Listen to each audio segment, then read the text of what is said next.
and trying to I've been trying to get all my appointments in. Here we are, man. It's what, October 4th? Yeah. October 4th. Where has the time gone, man? I told you, I said we can't rush football season. I've been saying it this whole time, and then it's here, and everybody's like, "Oh, where'd the year go?" I've been trying to warn everybody. It's like, Yeah, you were calling it, man. I was like, I can't wait to get to football season. I'm rushing through training camp. I'm rushing through summer, the preseason. Here we go. We're 4 weeks in. The Broncos just earned their first win, folks. Yep. That's right. It's MHI on your Wednesday night. He is Thomas Hall. I am Luke Patterson. We're going to get into some leftovers from the Bears, get our reaction to that Broncos first victory, a controversial ending with Jeudy on social media. We're going to get into the news of the day. A veteran Bronco has been released. But before we do that, what's going on, Tom? How are you, buddy? It's Wednesday night, my favorite night of the week, baby. MHI time. I'm doing great, man. It feels like it's been a long time since we were on this show. It's only been a week, but it seems like a long time. I don't know, man. It's lifetime ago. Weird. I feel like a lot of stuff has happened since last Wednesday night. And well, it's funny. It's funny you say that, just real quick, because you know me, I love a good plug. If you guys want to know about a plug and talking about time, a week is a lot of time in the NFL season. So says Robert Saleh as well over at milehighhuddle.com. Chad Jensen's got a piece up right now talking about time and how we don't forget time. And remember that one time that Sean Payton was popping off about Nathaniel Hackett?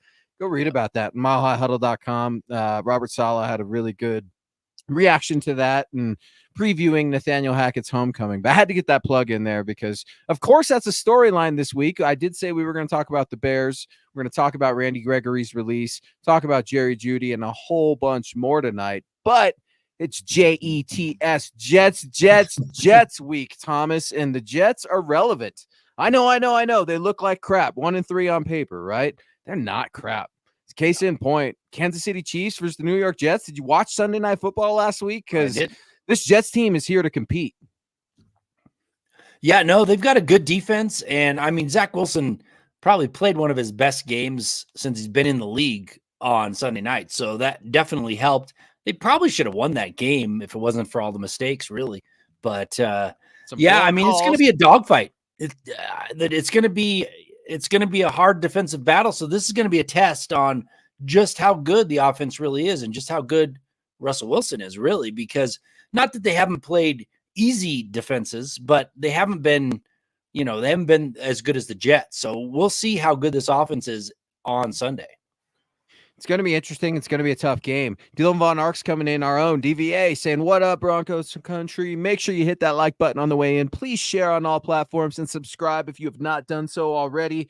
Head on over to milehighhuddle.com. DVA has an article up, one of our own, right? His weekly article, Power Rankings. For the first time, folks, Dylan is happy to report the Broncos have risen in the power rankings, Tom. No more sitting right at the bottom. They're 3 steps up from the bottom, if memory serves. I read that article yesterday over at milehighhuddle.com. Be sure to check out Dylan's work, man. Dylan does great work for us, and we're super, super pumped to have him. But no, you're exactly right, man. The New York Jets are not a joke, right? The Chicago Bears, we were laughing at them, calling them pathetic, right? We're talking about the Caleb Williams Bowl. And speaking of that, man, USC, they just whipped up on the CU Buffs up there in Boulder. Coach Prime, he knows he's got to figure out the O-line and D-line, right? I mean, you've got to recruit some larger boys if you're going to compete with the USCs, the Oregons of the world. It was great to see Caleb Williams play football. Shedeur Sanders, man, I know they took the loss, right? There's no silver linings in the loss and no excuse, and they're not making any excuses up there in Boulder, but Shedeur Sanders looking like a very talented prospect. I'll say that. I don't like to get head over heels in love with these guys too early, Tom, but how can you not like some of the stories that Broncos country's talking about right now? The quarterback in next year's draft, Caleb Williams. Shedeur's probably not going to go out. Look, that's what we were talking about heading into the Chicago Bears game. And then all of a sudden, Justin Fields comes out looking like a competent NFL quarterback. Who would have thought against Vance Joseph's defense? Now, before I start railing on Vance, I got to give credit where credit's due. I mean, the defensive players of the Broncos, namely Nick Bonito and Jonathan Cooper, showed up when it mattered most. And that's not so much coaching. That's guys finally having enough and saying, I'm going to go get ours. I'm going to go get mine. And they went and got theirs. And it's ironic. right? Because Nick Bonito, Jonathan Cooper, they go and get theirs for the team. Randy Gregory, apparently all about his. Some reports out there saying he wanted to be released from the Denver Broncos and that Sean Payton slept on it overnight. And that transaction has yet to be finalized, folks. I know there are a lot of reports out there saying the Broncos are cutting Randy Gregory, and that's just it. They're cutting. It's not they have cut. They haven't released him. Sean Payton talked about that today, Tom, where he's like, look, if you can get a deal for these guys, that's something that we have to look at. So keep an eye on the wire, so to speak. Yeah, I'm surprised that they haven't gotten something, because for Randy Gregory, and I've said this a couple times, he's not motivated because he's not on a winning team. But you put him on a team that's a contender, who's a winning team, he's going to be motivated. He's actually going to play pretty well for them. So how can you be so sure? I mean, like I saw how he played last year to start the season. He actually was quite a good player to start the season last year. Then he got hurt. And he's just not been, his head hasn't been in it since. But you put him on somebody that's winning, who have leaders around him, he's going to go out and make an impact. So that was surprising to me that they couldn't even get like a 6th or 7th rounder for him, because I think he can help a team that needs an edge rusher right now. I think down the stretch, they'll appreciate it if he can stay healthy, of course. Now the contract is a bit of a pain, but really you're only getting him for, I mean, there's an out after this year, I believe. So you're really renting him for a year. If I'm not a salary cap guru or anything, but you're going to get him for a year. You're going to get somebody who will probably make an impact for you in a couple games down the stretch. So I'm surprised that they didn't get anything for him, or haven't yet. Man, there's so many issues I have with that, Tom, and that's why this works, right? I mean, you're the optimistic guy, and I'm the pessimistic guy. That's this marriage. That's MHI. No, man, look, I just look at Randy Gregory. What did you do as a Denver Bronco? There are all kinds of these guys on this team right now popping off on social media, and don't you worry, we'll get to number 10 in the show.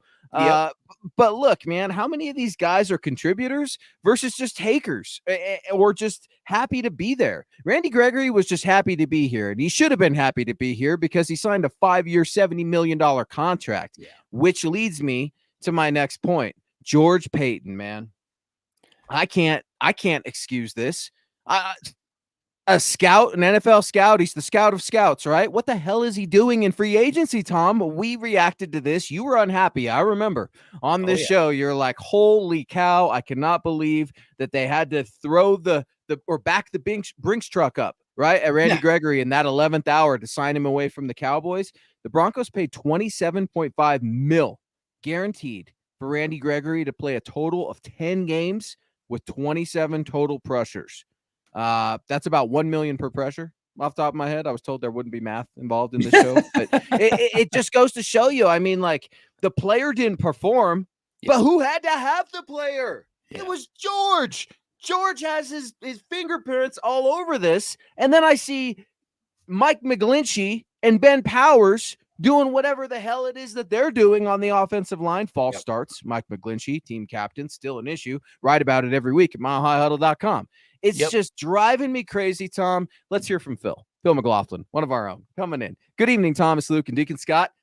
I didn't hear who is off injured reserve and who is going to be available this week. Hashtag Buckham, hashtag Go Broncos, and MHH for life. Thank you, Phil. Tom, enlighten Phil. Some good news came down today. Now, I think some folks would say, oh, it was good news we got rid of Randy Gregory. I would say it was news, all right? News. It needed to happen. Yeah. Finally, the injury bug, it's getting terminated over there at Satura Health Training Center, Tom. Give Phil some good news, some IR injury updates. Yeah, PJ Locke was on IR. He's coming back off of IR. He spent his 4 weeks that he needed to be, and he's a full participant, so he's ready to roll. Baron Browning, it was on the PUP list. He wasn't on IR, but the PUP list, and same rules basically. They get 4 weeks and they can come back. He is not. I'm probably not quite ready to play where PJ Locke is, but he's back. So you've got this kind of window where getting rid of Gregory is okay, because Baron Browning's probably not this game, but next game he's probably coming back. So you got a couple people coming back. You've got definitely some injured players who weren't on IR that are coming back. So Frank Clark being one, Justin Simmons. There's a few that are coming back to the team right now. So this move of actually there's two moves. Saying Bassey and Randy Gregory both make sense at this point because they weren't something that couldn't be replaced by somebody that's coming off IR, from my opinion. So you got some hope, so to speak. Josie Jewell's coming back. He's a light participant. I mean, there's a bunch. The only person that wasn't a light participant was Javonte Williams. Everybody else that came from IR and PUP list and were injured are now ready. They're light, at least participating in practice. Yeah, all those guys. I mean, the only guy, and just pulling up my email here, looking at it from the team, the only guy that's out, Javonte Williams, right? Yeah. We hope he gets better. He's out with that quad. And then, like you said, Baron Browning, Frank Clark, Cush, Josie, Jerry Jeudy, Mike Burchell, Simmons, PJ Locke. Man, there's some these Broncos are getting healthy, and they're going to need every warm body out there against the Jets, man, because this is a competitive football team. We can make all the jokes we want about the Jets. I know everyone's saying Jerry Jeudy's about to go off. We're going to talk about that here in a little bit. Look, just because Jerry Jeudy had a good game against the Jets a couple years ago does not mean he's fixing to scorch these guys because they're a joke. I've been watching more Jets film because it makes me physically ill to watch Broncos defensive film these days, Tom. And the Jets are an impressive defensive unit. Now, they lack a lot in offensive production. Now, I get they have creativity with Hackett and everything, but the Jets are no joke. Michael Ronquillo coming in, man. So much love, so much support. We really appreciate you, Big Mike. Good evening, Thomas and Luke on MHI. Go Broncos. Go Broncos, Mike. It's a big week here in Broncos country. It's kind of a homecoming, right? 2 weeks on the road. You had that debacle in Miami. You escape the Windy City in Chicago with a win last Sunday.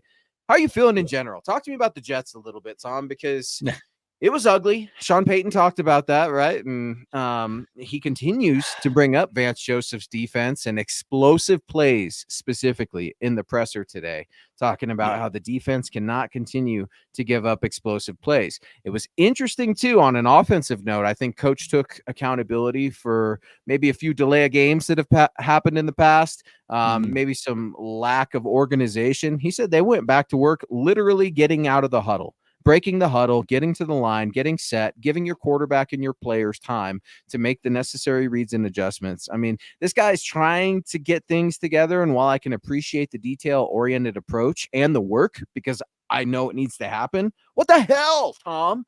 We're 4 weeks in, 5 weeks in, baby, and like this is what we're talking about, breaking the huddle? Come on, Coach, I love you, but what are we doing here? Well, I'll address Vance Joseph first. I mean, they came out in the second half, played a little bit better. It was only a couple plays that mattered. They didn't play that great in the second half. I know people are like, oh, the Broncos defense played so great in the second half. From my perspective, it wasn't great. It was good enough to get the offense a few more possessions. Nick Bonito, man, I am so impressed with his turnaround. Everybody was saying he is a bust, and I was saying, no, he was drafted as a project. Everybody knew it. He needs to develop, and he did. He went out, he got stronger, he got pass rushing moves, and it's showing up now in the game, which, I mean, he saved the game. I don't know if the Broncos could have come back from that without that play, but that doesn't mean that the Vance Joseph defense is that great. There were a few mistakes that the offense made. Defense came up. They came up with a couple plays at the end to finish it, but I'm still not sold that they're going to be able to stop anybody because the track record all before that one half has been terrible. So I'm still a little leery of jumping on the Vance Joseph bandwagon at this point. Nobody's on that bandwagon. That bandwagon doesn't exist. I think the only, the spin doctors might have that, or the excuse makers, and I see them all over Twitter. They're not even employed by the team, some of them. It's just, oh, you got to give so-and-so credit, and we have to apologize for this and make excuses for that, and you go ahead and do that. Excuses might make you feel better, but at the end of the day, when you turn on the finished product, are you happy with it? Are you pleased with it? Are you content with being a losing football team? That's what this team is right now. I hate to be crappy about it, but I get an eerie feeling this week, Tom, when I hear Justin Simmons. Before I get into what Justin Simmons talked about today, let's get to our guy, Lawrence Rivera. He's been very patient in here listening to me lament over a victory. What the hell am I doing, right, Tom? I think he said, come play or you're going to get cut. Sean Payton to Randy Gregory, obviously. Yeah. Our players have to get healthy fast. Yeah. Look, this is a question I had for you when I heard about the Randy Gregory news, and I wanted to save it for MHI, where we don't script things. We don't talk about what our answers are going to be before the show.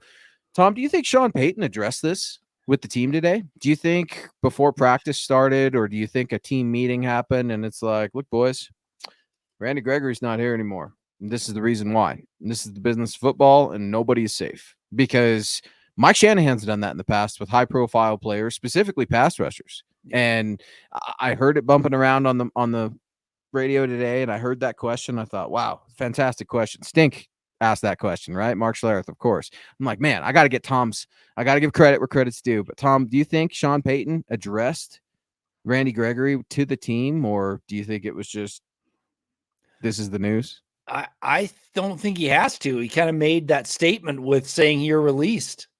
He might have said something to the team, but he doesn't have to really say anything, because he cut Randy Gregory. The message is, do your job or you're not going to be here, because Randy Gregory was playing uninspired football. He wasn't playing. A nice way of saying it. Yeah, he wasn't motivated. He lost his job. Nick Bonito took his job. So the message is, we're not putting up with it. And I don't know if you really have to say it. I think it's kind of implied, but if you went and said it, then, fine. You know why you need to say it? You know why you need to say it? Because you have Jerry Jeudy popping off at Rod Smith and Philip Lindsay. And look, I can appreciate Philip Lindsay as much as the next guy. I can, but I'm not overall a Philip Lindsay fan. I just have my own reasons, and I'm not going to get into them because it's unprofessional and it has nothing to do with this context. But it's just like, what are you doing? You guys won a game, and this is how you're acting? There are all kinds of punks on this team, and you'll find punks on losing football teams. They litter the teams. Now, this attitude, it's like, this is why I almost think you need to address it. One, because I think players are probably a little confused on why Randy Gregory was released. He was released after the Broncos' first win. He wasn't released after that crap down in Miami. If you're going to fire people, that would have been the great time to do it. I mean, from cutting sleeves off in Chicago to cutting Randy Gregory, that's been Sean Payton's like 72 hours. It's kind of odd when you say it out loud, when you think about it. So I don't think the players expected coach to say anything, and I don't know if he did, but I think he would have owed that explanation and just to say, hey, we are putting people on notice.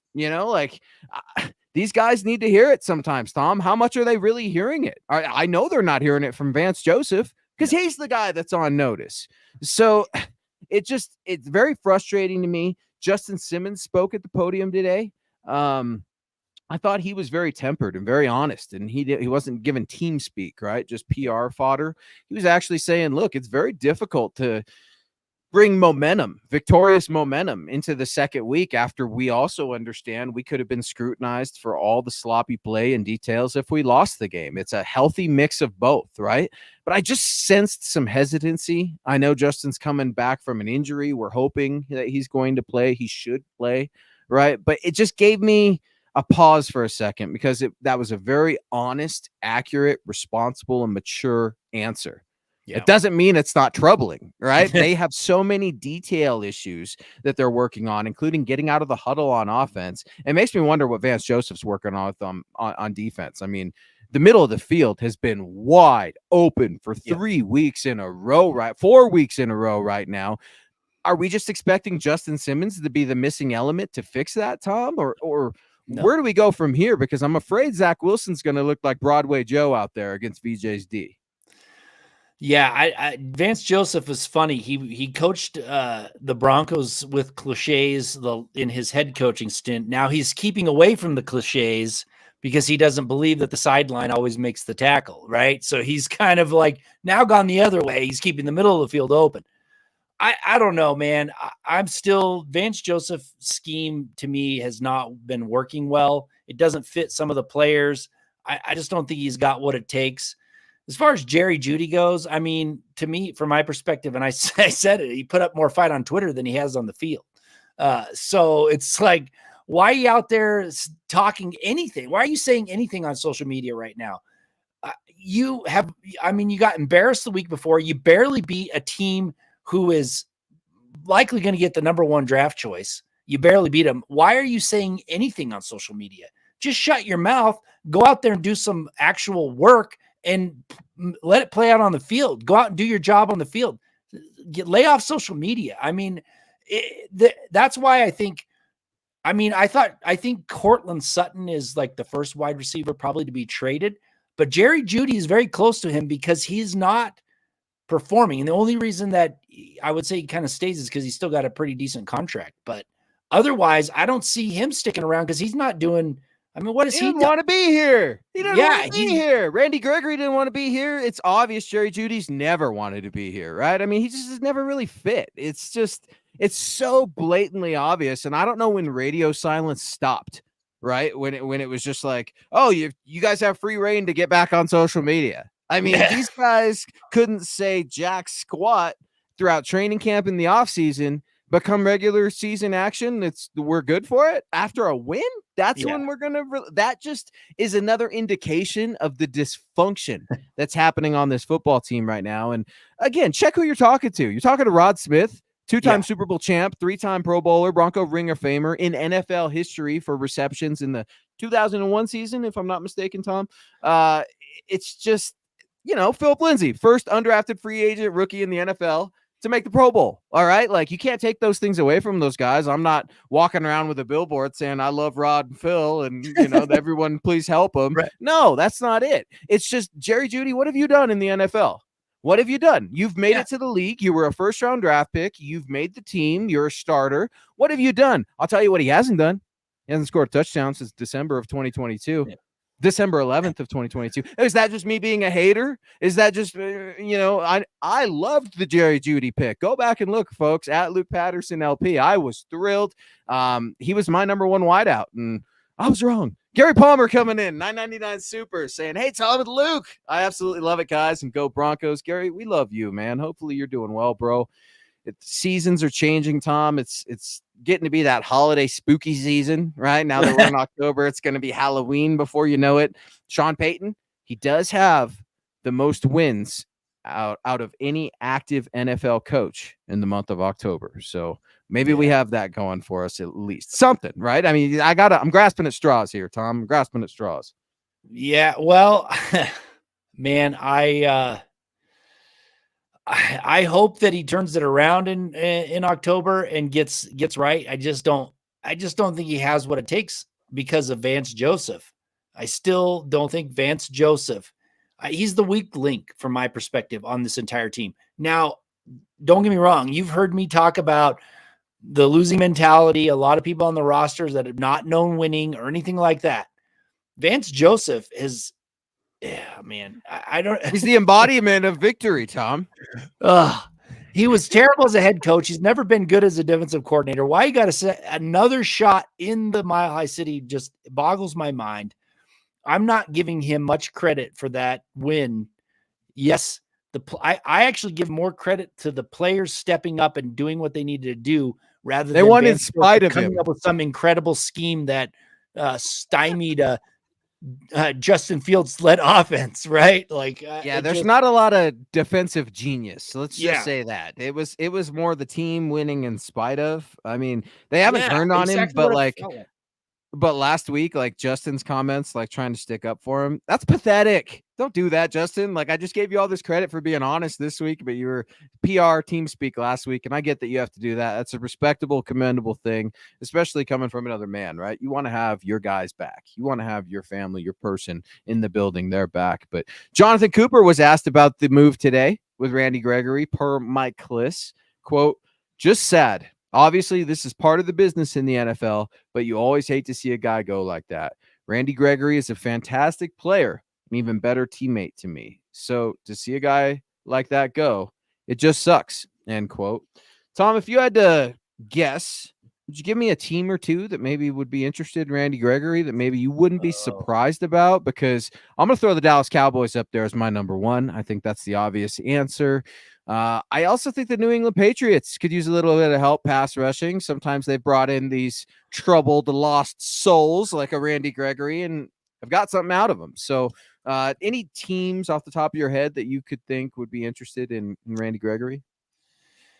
Yeah, I mean, for me, if anybody's going to go get them, it has to be somebody that has a shot at going to the playoffs. Because if he just goes to another team that's losing, like the New England Patriots, he's just going to be what he did in Denver, right? He's unmotivated, don't really care. Um, yeah, I'm trying to think of who actually needs a pass rusher, but I can't. Like the Ravens or somebody like that might need a situational pass rusher to come in and kind of put them over the top. I'm not going to make any guesses of who's going to do it, but somebody that needs that extra juice down the stretch to get a sack or two when they need it and help them get into the playoffs. That's where I'm going.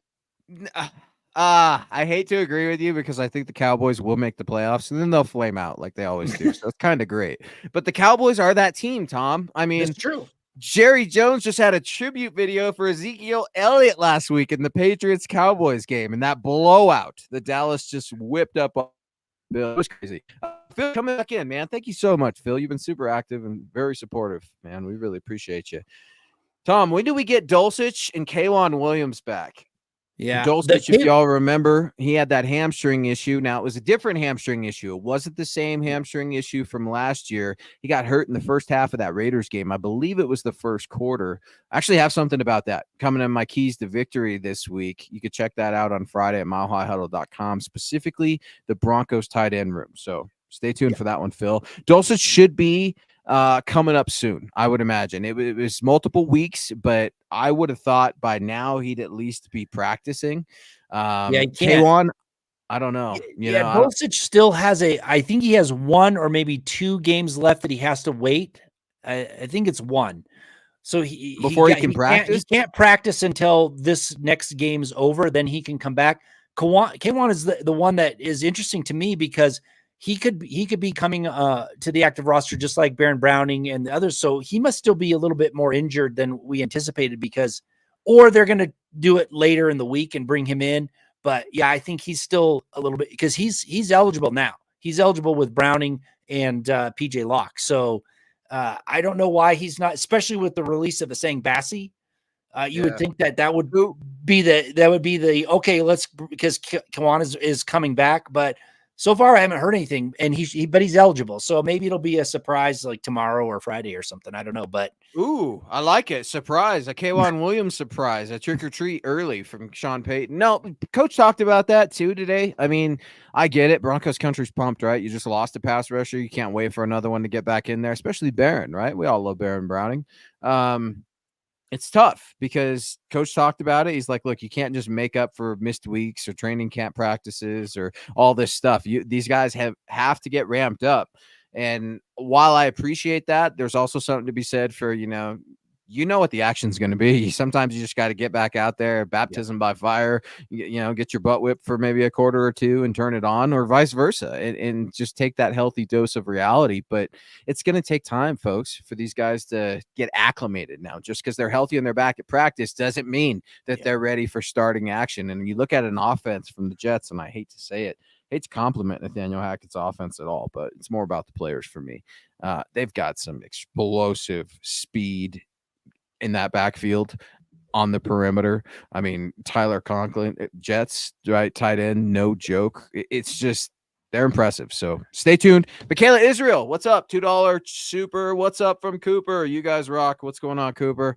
Hope you're doing well, man. Thank you so much for the support. And it's a big week. Broncos Jets, man. Broncos Jets on Sunday in the Mile High City. The Broncos return home after a 2-week road trip where they went 1-1. So it's a brand new month. Maybe there's something to be said for new beginnings. And how important is it to get a win at home, Tom? I don't remember growing up watching the Broncos lose too many games at home under Mike Shanahan. And then playing for Dave Logan.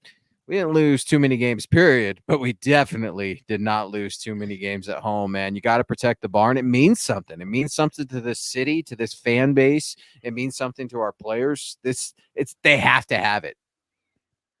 Yeah, absolutely. And I just want to make one point on Baron Browning versus like PJ Locke. PJ Locke only missed 4 weeks. Baron Browning hasn't practiced. Toe injury.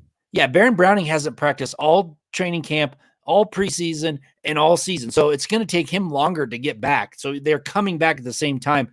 But PJ Different Locke is more in injuries. football shape than Baron Browning is. So it's going to take a little longer. But Yeah. a win, it is. It's desperation time for a win at home. I mean, come on. You lose 2 to the Raiders and the Commanders at home. That's unacceptable in my book. That I back from the day when it was like, if you lost at home, it was a pretty rare thing, right? Like, it was the Mile High Magic. There was things that happened on the field that, like, whoa, somebody just tripped on his own 2 feet and didn't score, and then the Broncos end up winning, kind of weird stuff that happened. So the Broncos have to get back to their winning ways at home. And really it has to start against the Jets, because if they can't beat the Jets at home, I'm sorry, the season is it's a 1 or 2 win season probably. I don't have this as there are no obvious wins in the NFL. There damn sure aren't any with this Broncos team. I don't know which way I'm going to go yet, Tom. I really don't. We released our official game predictions over on milehighhuddle.com on Friday, the same day, just after my article drops for my keys to victory against the Jets. That is done. I can't wait for you guys to read that. I usually get that in about Tuesday, but it's going to be tough, folks. This is going to be a tough game. I mean, I get that Aaron Rodgers isn't there, but that doesn't mean anything. This is going to be a fight, or it's going to be a slaughter. If the Broncos don't show up and compete, it's going to be a slaughter, and that would be a new humiliation. The former coach, I mean, yes, especially it being Nathaniel Hackett, just bad optics. Troy coming in here at $10 super. Appreciate you, Troy. Hey, guys, I can't watch right now, but have a great show. Glad that the Broncos are executing a plan of some sort. I'm also glad so many players are back healthy very soon. Yeah, that's the good news of the day, Troy, right? You get a lot of guys back on that injury report, with only Randy Gregory being held out, obviously, and the team waiting until that 12th hour to officially release him, which we all expect. But, Tom, as we've been talking, you never know. Coach said we try to get deals done. I wanted to pivot for just a second. I don't know if you see this on Twitter for just a sec. We got to talk Russell Wilson, right? Because everyone's adopted the favorite thing, the favorite saying now in Broncos country, and it drives me nuts because people are starting to accept it. And I've been saying it for a long time, right? I didn't coin it, but I've been saying it. Russ isn't the problem, but is he the solution? I'm asking the question. He won last week and played a very good game. He's playing decent football right now. He's not the problem. I get it. But MarShawn Lynch went on with Shannon Sharp on a pod. I caught a few clips before coming on this show, and MarShawn's been bearing some interesting information, including Russell Wilson being inaccessible to him, something he's talked about in the past, but not even giving his phone number out, calling him from blocked numbers, actually letting the cat out of the bag that, there was some truth to the Pete being asked by leadership of the Seahawks to trade Russ, vice versa. Russ coming saying maybe we should get rid of Pete. These things are resurfacing, Tom, and it drives me nuts that they are, because they're relevant. I get it. It's Russell Wilson. We all like to make fun of him. But at the same time, the joke isn't really as funny when Russ is playing decent football. Just like the joke continues as I look at X, formerly Twitter. Jerry Jeudy's tweeting as we speak, Tom, 5 minutes ago. Maybe he's watching MHI. I don't know. We've got laughing emojis saying bet some. So I don't know. We can sit here all the rest of the show and try to figure out what these tweets mean from MarShawn Lynch and his podcast with Shannon Sharp, with Jerry Jeudy. But all kinds of silly stuff, silly Bronco stuff is coming back into the fold, Tom. And I'm starting to get a little worried because it's already distracting for a team that does not need any distractions. Well, I'll hit on Russ. I mean, yeah, Russell Wilson is not the Peyton Manning kind of, I'm going to put the team on my back, or John Elway type. But he's having a career year right now. If he continues on this pace, obviously there's plenty of things that can happen. He's going to have career marks or close to career marks in every statistical category. He has actually been playing pretty good football. He's not been turning it over. I mean, there was a couple mishaps, but it happens. He went out, if he hadn't played like he did, they would have lost that game to the Bears. He actually played very good football, didn't throw any interceptions. If one interception would have cost him that game, and he didn't do it. So, I mean, if you want to say that, yeah, he's not really the solution, I don't know if that's true. I think he is part of the solution. He's not the, I'm going to put everything on my back and carry this team type of solution, but he's playing good football. And if it continues, they're going to keep him around because he's playing good ball. I don't know. When you're telling me, I agree with you. He is playing productive football. He played winning football last week, right? Funny how that works. It's, don't turn the ball over, you win the game. It's just, I hear you. Where I struggle with it moving forward, I don't think Russ is a leader. I really don't. I think he's a good quarterback, and I think you can win a lot of football games with him in this league. Yes, I do believe in that. I think he's probably a decent enough guy, but it's just one of those things for me, man, where we need to know where this team is going. And Quentin, thank you so much for the support. I'll get to you, brother. Randy Gone sends a message to the team. Quentin Caldwell, thank you for that $2 super. You're exactly right, Quentin. That's what Thomas echoed at the beginning of the show. The actions speak louder than words, if you will. When I had asked, do you think Coach Sean Payton addressed the team? Hard to say. It was all over Twitter. It's all over social media. And so is Jerry Jeudy right now with his emojis and his cryptic tweets and news of ex-running back MarShawn Lynch coming out with his appearance on Shannon Sharp, giving some Russell Wilson stories. And it's just craziness right now, Quentin. Yeah. Keith, our guy. What's up, buddy? What does a win versus the Jets mean versus a loss? What's the difference in fallout? I'll get to this one because Thomas already hit what the loss would mean. How about a win? A win means that you have taken dramatic steps to gel together.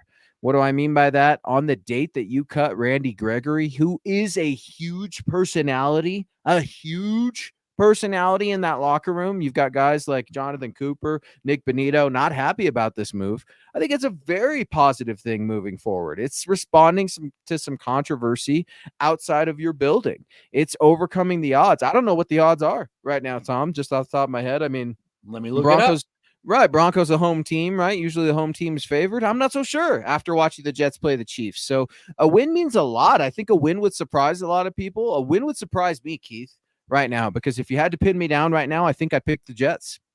The reason isn't even the Broncos offense. The reason is the Broncos defense. It's not that I have all the faith in the world in Zach Wilson and Nathaniel Hackett. It's that I see that this bleeding is just continuing on the Broncos defense, and nobody is grabbing a tourniquet. Nobody is stopping it. There's not even efforts to be done. It's just, let's just bend. Oh, we broke. Until next time. Gotta see something. And while I can appreciate Kareem Jackson yelling at everybody on the sideline, Justin Fields airmailed him that ball, let's be honest, but Kareem Jackson sealed the victory. I give all credit where credit is due. Finally, Kareem Jackson, I think last week was his first game that he was not fined in, folks. So he's been a huge part of the problem. If he's now all of a sudden going to be a solution moving forward, that has to happen, and it has to happen against the Jets. They're going to need some veteran leadership.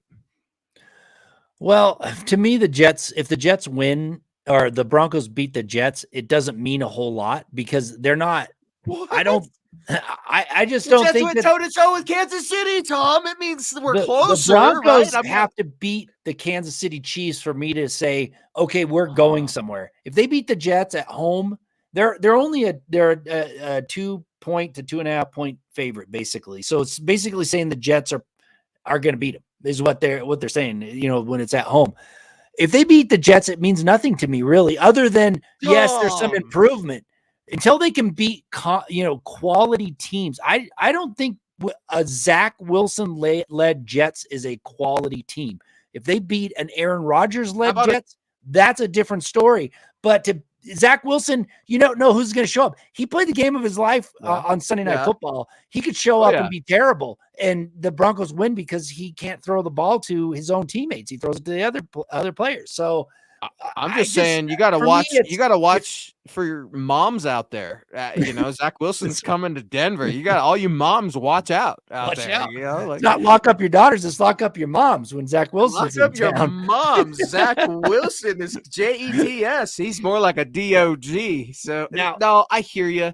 you're trying to be tempered with your expectations because you're right. A win over the Jets doesn't mean that we should go celebrating and flexing our muscles and get on social media and we arrived. No, man, you beat the Jets. You beat another losing team. Can we get to 500 before we start walking around with our chest out? I get that. But man, it would do so much for people. I'm telling you, Tom, you know it too. It would do so much for you and I. Our mood would improve. I wouldn't yell as much on this show. I wouldn't argue with you, cut you off. All the horrible things that I do if the Broncos would win. And they did win, so I'm still yelling. Dave coming in here with his very generous $5 support, man. Dave shows up for us every week. Good evening, Broncos country. Luke, Tom, Dylan, and Deacon Scott. Oh, no. Hashtag 1-3, hashtag 9-8, Buckham, MHH for life, Denver Broncos for life. I love that David calls his shot, man, because he's trying to figure it out, and he has the Broncos with a winning record. Man, that's a big number, 9. Tom, that's the 8 wins to get there from here. Whoo. A schedule that just gets gnarlier and gnarlier. You're talking about Kansas City, as David knows. The Broncos have Kansas City twice in 3 weeks, and that is going to be absolutely brutal. Woofy weighing in. Woofy Mellet, $5 super. What's up, big dog? A win means the Broncos have a chance against the Chiefs, Tom. If the Jets play as good as they did against the Chiefs, it's tough, dude. It's tough. A win means I got to read that again. A win means we have a chance against the Chiefs if the Jets play as good as they did against the Chiefs. Yeah, the Jets showed up and surprised people. Wolfie's exactly right. I wasn't expecting that to happen. I thought it was going to be a blowout. It was the Taylor Swift show anyway, right? I thought it was just going to be an absolute bloodbath. You got Aaron Rodgers now taking shots at Travis Kelce and all the craziness that is Swiftie mania. And I don't know if your daughters, I'm sure they are into Taylor Swift, because who isn't? I get my daughter loves Taylor Swift. It's just absolutely crazy, that whole thing. But Wolfie's right. The Jets earn some respect, even in a loss. And I think the Broncos need to appreciate that. Yeah, no, I'm not saying that if they went out and win, we shouldn't celebrate. What I'm saying is it doesn't mean a whole lot to me going forward, because I don't think the Jets are a quality opponent compared to the Buffalo Bills who are coming up, the Chiefs who are coming up. Those are different stories. Now, and those are better offenses, right? So the Broncos have a chance because they're facing a offense that isn't incredible, right? Their run game is good. If they can stop the run, they have a chance. But we're talking about a different story when the Bills come to town, right? If the Broncos somehow figure out to beat the Jets and somehow split with the Chiefs before the bye, then I'm going to say, okay, we've got something here. But if they lose to the Jets, or if they, barely beat the Jets, I don't have a lot of hope for the season to be any more than it is right now. Phil weighing in, Phil McLaughlin. So is it ego that stops Vance Joseph from getting input from Parker and Vitt? Both could take over, in my opinion. Just seems logical. To save my job, I would listen to those underneath me that possibly have some good insight. Shake my head. I don't think it's ego, Phil. That's the weird thing about Vance Joseph, right? He's not a dislikable personality. He's a nice guy. I mean, he's well-mannered. He's well-spoken. He's honest. He cares. His defense is so lousy and soft and bad. I don't know what it is, Phil. Coach was asked about it today. Coach Sean Paton, are you involved with the defense? Are you sitting in meetings? And he's like, I ask Vance Joseph. We sit down. I need to know about personnel. I need to know who's available. I need to know what our plan is. And I do spend time in those defensive team meetings. Positionally, he kind of stays away from it. But I don't know, Phil, because, when coaches ask directly, you're an offensive guy. Do you come to Vance Joseph and say, this is what I would do against your defense? It was a fantastic question. I was surprised that it was asked. And Coach, as wise as he is, he kind of danced around it, right? And didn't really give us a good answer. What's going on in that defensive meeting room, Tom? One, is Sean Paton active in there? And two, how does VJ remain competent this week against the Jets? Well, I'll just say there's certain people that, they're able to shine when the lights are bright and others don't. And Vance Joseph just strikes me as those person that, you're right. He sounds good. He probably interviews well. He's got great ideas, but when the rubber meets the road, he's not able to perform. And that's what I'm seeing, regardless of how well he's convinced everybody through the week that this is going to work. When he's actually got to go out and do it, when it matters most, he has failed. And that's just that's what we've seen from him as a head coach. Most of the time as a defensive coordinator, he just doesn't have that ability to shine when the lights are bright. That's his problem. It's not whether or not he's not talking to his coaches. I'm sure he is talking to Sean Payton. I'm sure they spend a ton of time putting this stuff together. But when he's out there trying to guess, what the offense is going to do, he messes up because he just doesn't got it. He just doesn't have it. That's the only thing I can explain it. And he's got to figure it out versus the Jets. And it starts with stopping the run. Number one, he better figure out how to stop the run, or the Broncos are going to get rolled over. I don't care how bad Zach Wilson plays. If they can't stop the run, he doesn't have to throw a ball. Breece Hall, man. It's the Jets. They run all kinds of crazy stuff. I mean, and they come right at you. They're a very direct running the ball football team. They also got some guy, Dalvin Cook up there in New York. Perhaps we've heard of him. Maybe that's a coming out party for Dalvin Cook, right? It was a coming out party for Justin Fields, for Tua, for absolutely everybody with the Broncos. Maybe this is his week. It's a running backs week, and that gets me to my next thing, Tom. It absolutely drives me crazy. Tweeted it out there earlier the week at Luke Patterson LP. Over on X. Man, the Broncos running game and that offensive line, Tom, it is ugly. Yeah. One rushing touchdown this entire season. They're averaging approximately 95.5 yards rushing a game, and it's just been abysmal. And a large part of that isn't due to the defense, right? Because when you can't stop anything, when you're constantly playing from behind, you have no choice but to throw it because, as you know, and the rest of Broncos country knows, the clock becomes a factor. With presumably no Javonte Williams this week, I imagine Samaje Perine will get the starting nod. What do you make of Jaleel McLaughlin, man? Jaleel McLaughlin, I think, is going to be given more keys, more opportunities, more freedoms because, quite frankly, he's earned it. He's the anti-Randy Gregory. He plays with heart, and he goes out there and does everything he can. And, that's what he is. Like, he's, yes, he understands that he has to earn his spot, and he goes out there and plays every down like it's his last down, just like Rod Smith did, right? Who Jerry Jeudy got in a little beef with. I mean, they go out there and they play hard. They play with heart, and they don't care that, we're not winning. I'm still going to go out there and go and play. Plus, he's got talent too. He's actually very elusive and runs pretty hard for his size. So I think he's going to get more playing time, not just because, Javonte Williams hurt, but because he deserves it. He's their best running back so far this year. So far, he's their only running back with a rushing touchdown. Yep. Again, we talk about George Paton. What kind of heat should he be under right now for signing Randy Gregory? I'm still waiting on Ben Powers and Mike McGlinchey, Sean. Yeah. I know it hasn't been a whole year like it was with Gregory, but we're that famous thing, right? Who buys the groceries and who cooks I hate that whole thing because it's all been squashed this year. George Paton, he's not picking these guys. He used to. He's Sean Payton's guys. So I want to know when we're going to get an ROI. Maybe that happens this week, but I'm telling you, shouldn't be a shock to anybody. One of my keys to victory, some guy named Quinnen Williams for the New York Jets. If you don't know who this guy is, you're going to know on Sunday. He's an absolute dog. He trains with Chris Jones. They're like best friends. Kansas City Chiefs, Chris Jones. He's an animal, and he will eat this team alive if they do not bring their A game. Phil McLaughlin coming in. No, we got to this one, Phil. I'm so sorry. Talking about VJ's ego. I wanted to pull that back up because here's what I think it is, Phil. It's the exact opposite.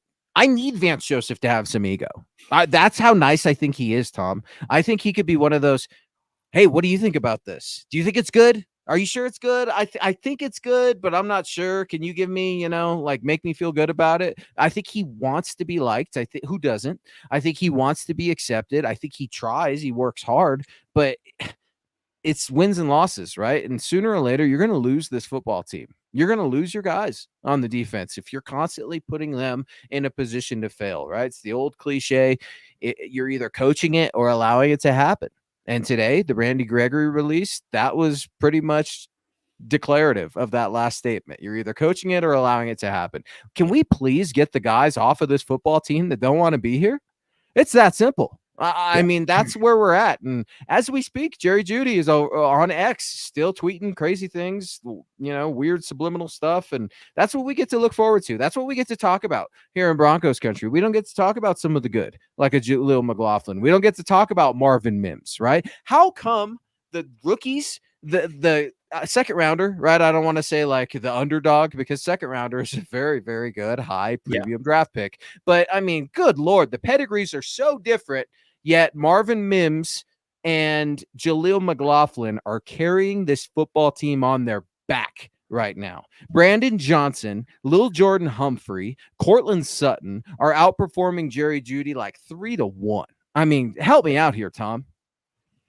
Well, I mean, like I said, they're playing with heart and fire and desire, and that's what I keep talking about for the last 3 or 4 weeks is you've got players on this team that have known nothing but losing, and that's what they just kind of have fallen into. Well, you got new blood in here who don't want to do that, and they're out there playing their butts off.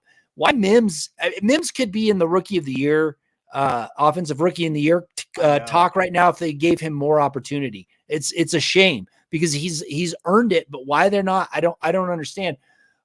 It's weird, but Jeudy is more concerned about himself, I think. I mean, it's all, I don't know if it's true, but it seems like it. If I was a professional athlete, I wouldn't be popping off on Twitter, especially if I had just lost 3 games and then barely beat a terrible team. I wouldn't be saying anything. I would be out there working my butt off to make sure that I performed during the week. I mean, there's 3 running backs that have the same number of receptions as Jerry Jeudy, and a running back has more touchdowns receiving than Jerry Jeudy. When that happens, you're not playing very well. I just want him to make another workout video. Maybe that would make everybody feel better because this is ridiculous. I mean, and it's always the nameless, faceless trolls, and I don't care. Come at me, bro. At Luke Patterson LP.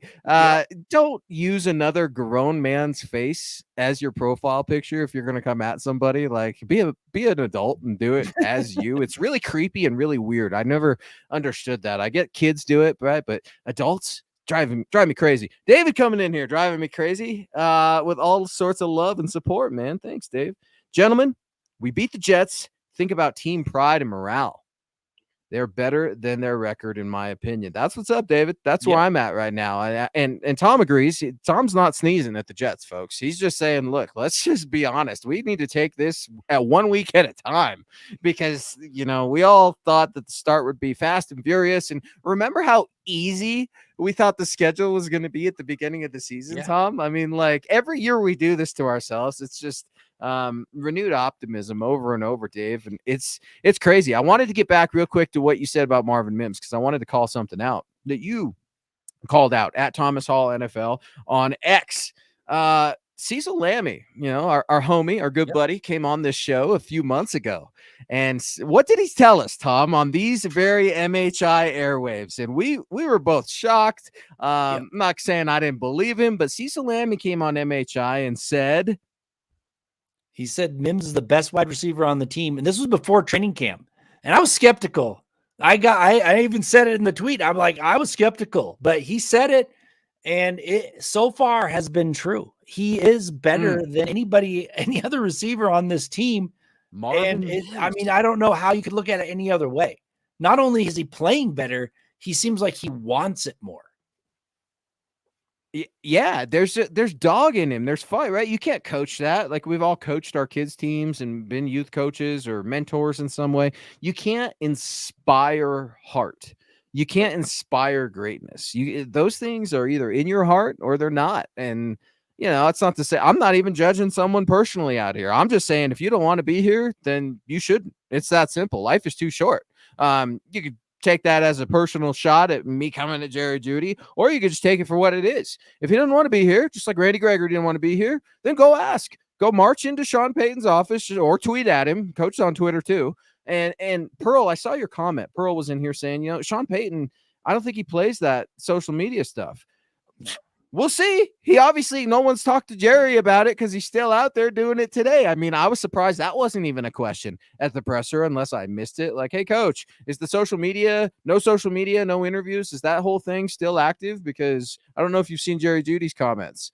because that puts coach on the spot right away for either, yes, you've seen him and knows what happens because Sean knows everything that happens, or two, you get to tell coach and read him right then and there and try to get his response and answer. That's where we're at. We're talking about tweets still with Jerry Jeudy instead of touchdowns because he hasn't scored one since December of 2022.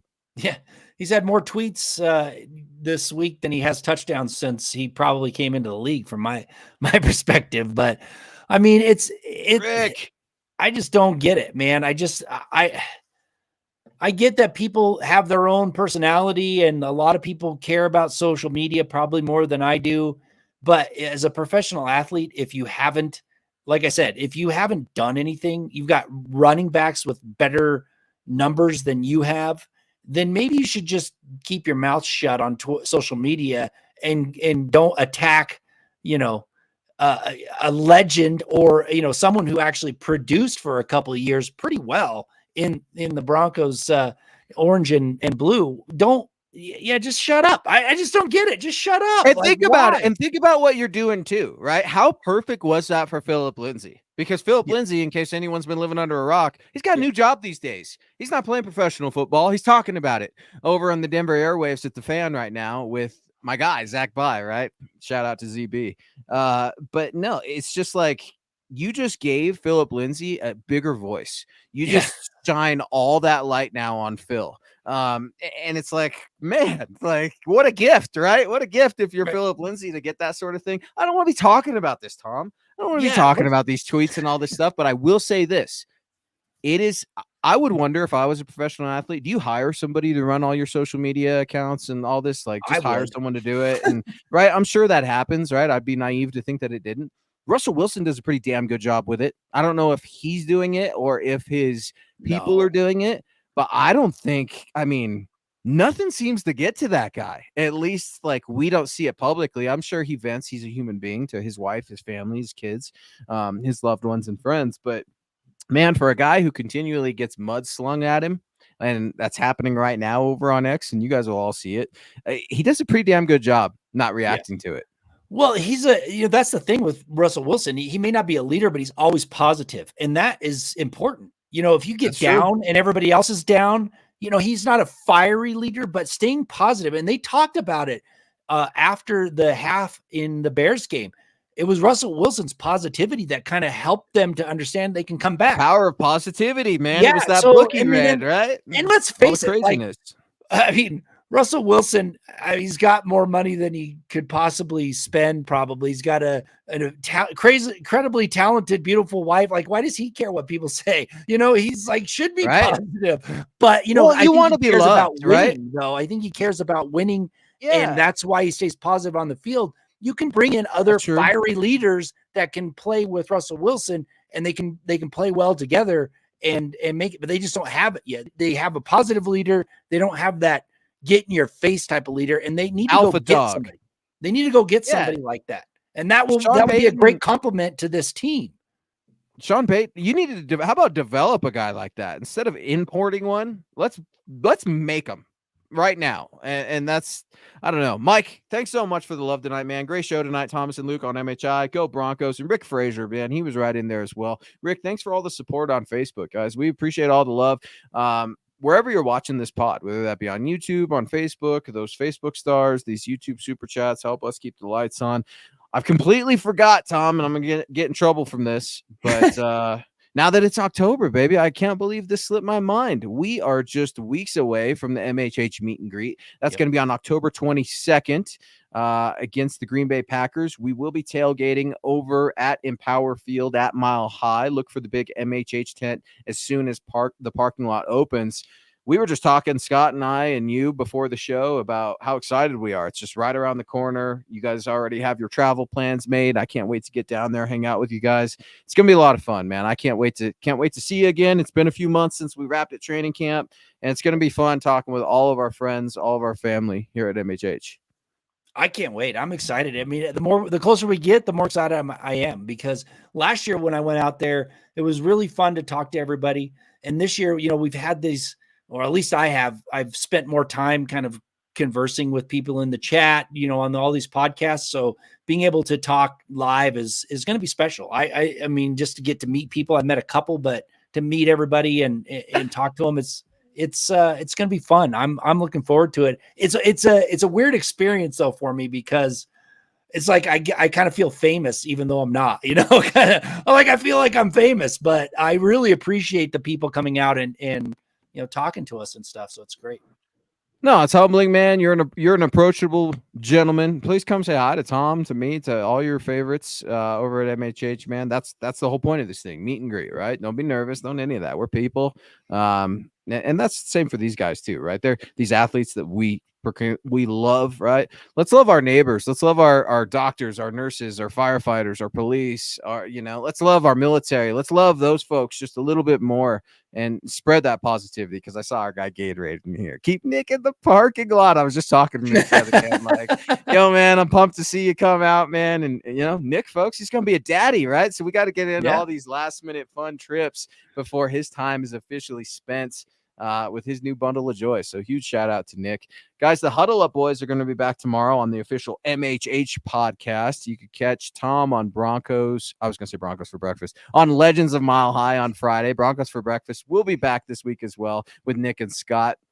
And then if you did not get enough, Thomas Hall, he will be back on Saturday night with Ron White for OBV and a pregame coverage for your Jets, man. That's what's up. We will have a decent idea of the injury report. I don't expect or hope that anything changes because it's looking pretty good right now.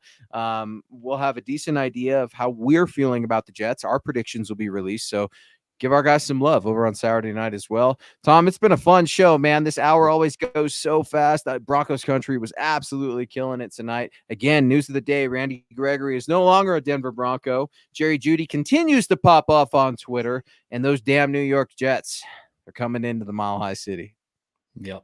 I'm worried about the Jets. I really hope the Broncos can figure out how to stop them enough that the offense can score just enough points to win. But I'm still skeptical. I've got my prediction coming out like you do on Friday, but I don't know which way I'm going yet. Still got to do a little bit more research.